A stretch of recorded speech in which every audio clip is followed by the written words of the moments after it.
Sit Down Before Reading, a memoir by me, Dave Bexfield. Chapter 38. Bad Apple.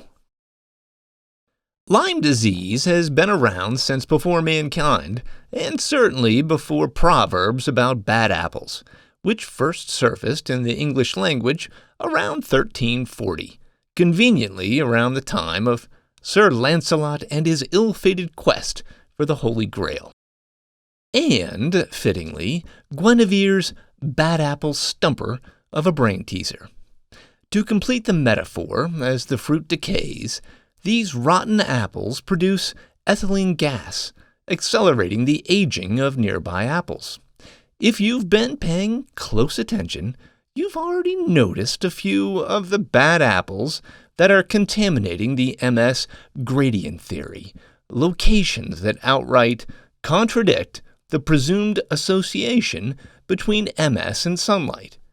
But there is one location, ironically about the size and shape of Connecticut, that befits the quest of one Sir Lancelot, a pulsing Caribbean island, known not for its bad apples, but for its beaches, its rum, and its now iconic naughty rabbit, international rapping sensation Bad Bunny. Welcome to the United States territory known as Puerto Rico, the land of zero black-legged ticks and home to an unseen and unrealized Lyme disease epidemic. At first blush, the idea that the PR is awash in undiscovered cases of a tick-borne illness, when the island has had not a single reported case of Lyme, at least according to the CDC, sounds positively ludicrous. And we're not talking about the rapper Christopher Brian Bridges and his sunshine-infused 2017 single, Vitamin D. Seriously, he apparently cares about the health of his women. But the science tells a starkly different story, and it doesn't take a high-powered microscope to see the telltale signs of the existence of spirochetes, typically so small they are measured in millions of a meter. Throughout his career, acclaimed NIH and Mayo neuroepidemiologist Dr. Kurland pushed the idea that rigorously examining disease occurrence, where, who, and how often, would lead to more insights than individually scrutinizing patients.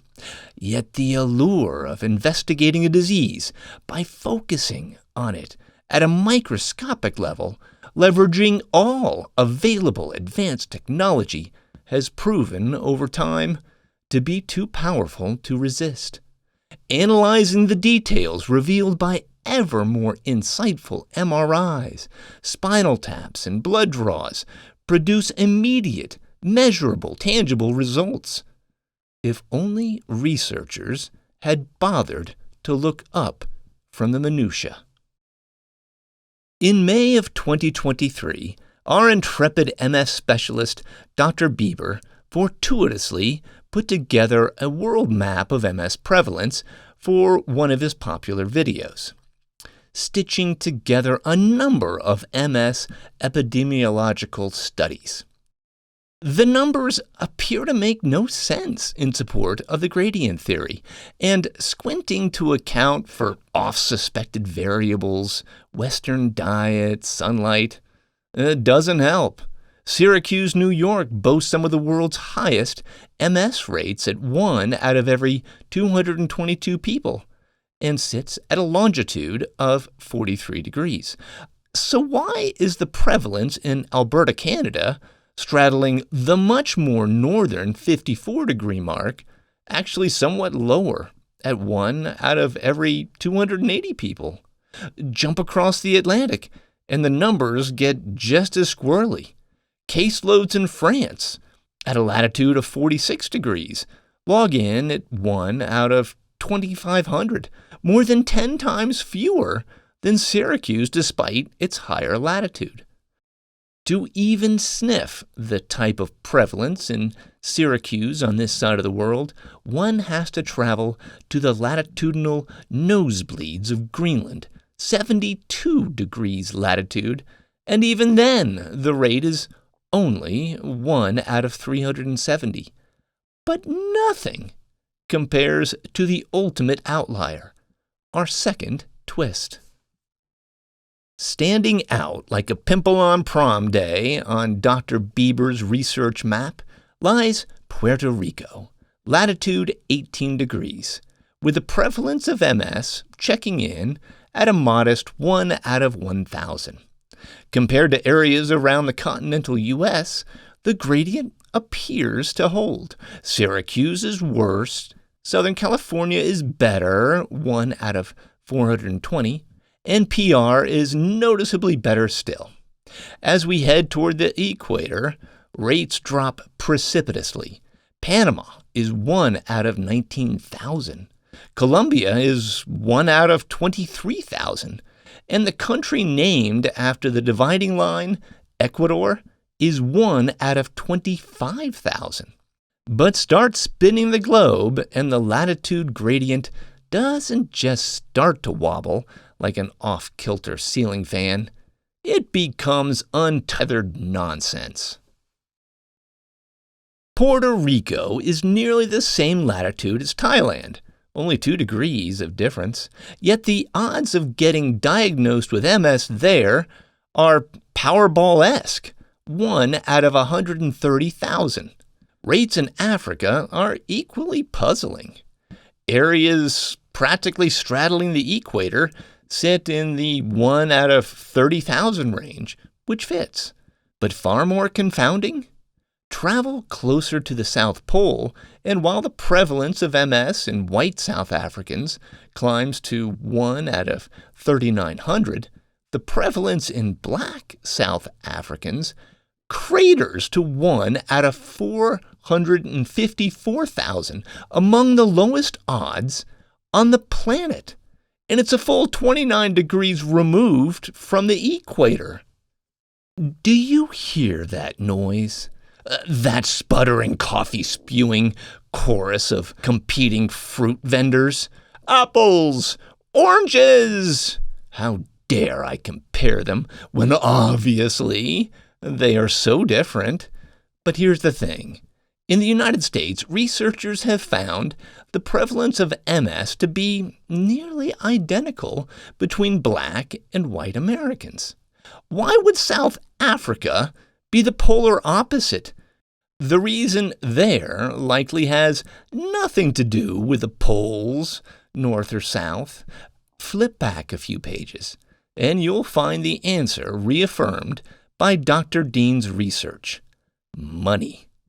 White South Africans earn 5 times that of black South Africans, a wealth gap unchanged since apartheid.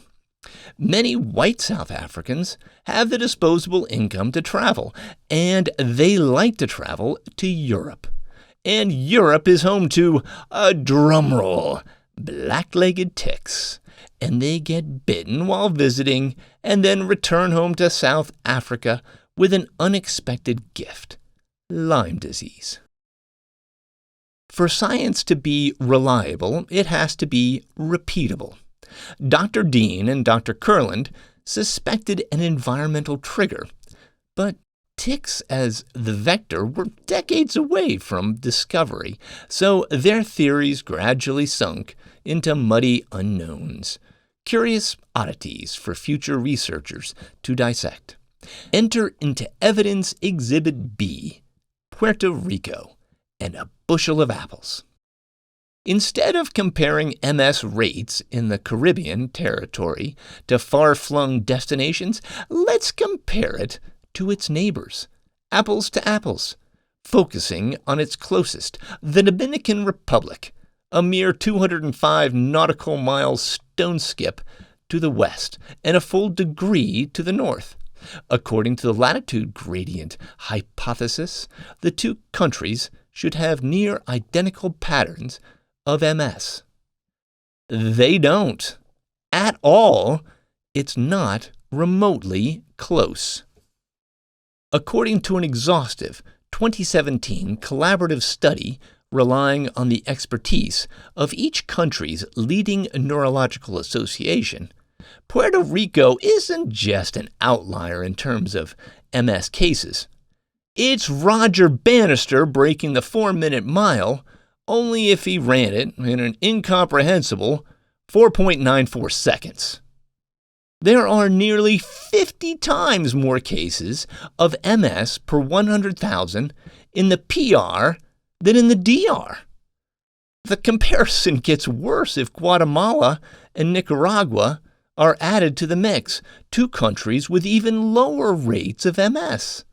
The wealthier countries of Panama and Costa Rica buck the trend slightly, but Puerto Rico still bests them both by nearly an order of magnitude. Researchers grappling with this discrepancy spitballed rationalizations that defy plausible rationality.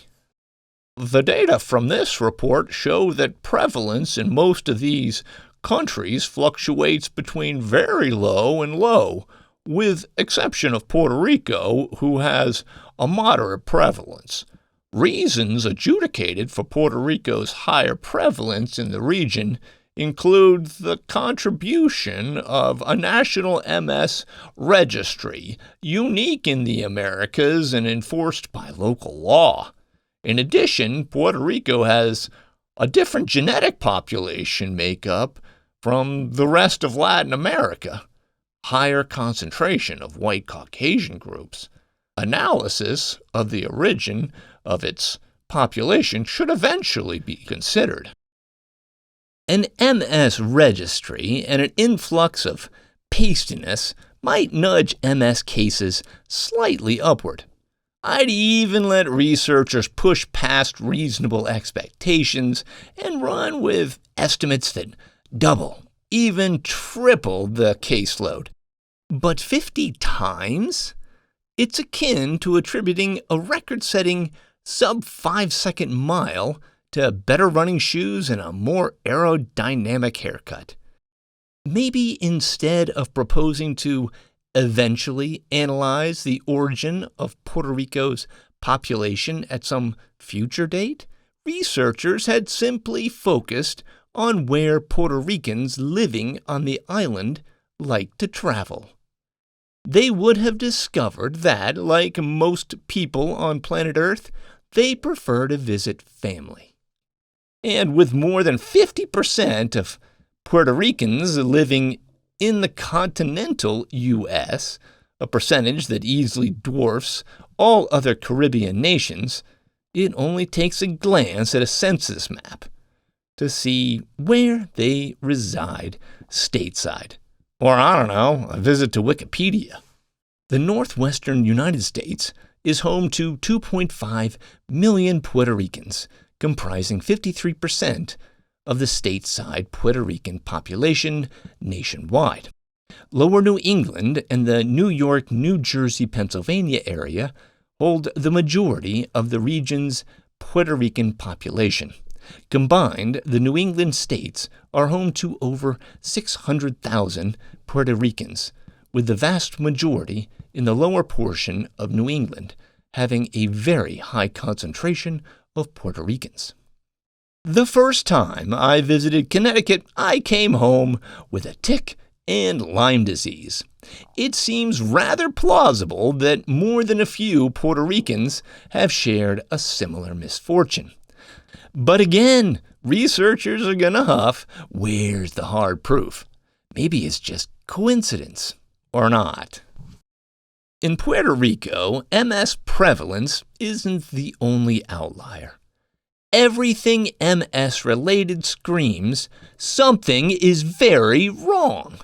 It's painfully clear that their disease-modifying therapies aren't working as well as they should be compared to MS norms.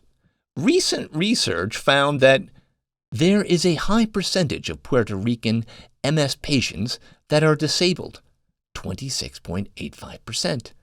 Many of the analyzed individuals require or have required walking aid assistance, and many, 21.74%, are in a progressive form of the disease. 37.38% of patients had a high EDSS rating, further establishing their rate of disability. Patients are cresting disability milestones in Puerto Rico more than a full decade faster than expected. Multiple sclerosis isn't supposed to be so blindingly aggressive and disabling. No way! Then there's this. While the average age of MS disease onset should be hovering in the high 20s or low 30s like every other country in the Caribbean and Central America, the island of enchantment checks in at a geezerly 41 years of age, nearly a full decade above expectations. As discussed in detail in Chapter 31, Math, neurological forms of Lyme disease tend to be diagnosed far later in life, mid to late 40s. Extrapolating from the vast discrepancy in age of onset alone using the same calculations from that chapter suggests that the majority of people diagnosed with MS living in Puerto Rico are misdiagnosed, upwards of a sky-high 70%. That sounds outrageous, because it is, and Puerto Ricans should be outraged. But with the inaccuracy of Lyme disease testing, how can physicians identify those patients? Researchers could, in theory, investigate individual patients, mining everything from their travel history to their DMT failures in order to suss out potential cases of misdiagnosis. But there might be a far, far easier way: basic diagnostic testing. Researchers might have already solved how to identify Lyme disease within standard routine lab work already done for MS. They just never realized it. Which leads us, conveniently, to our third twist.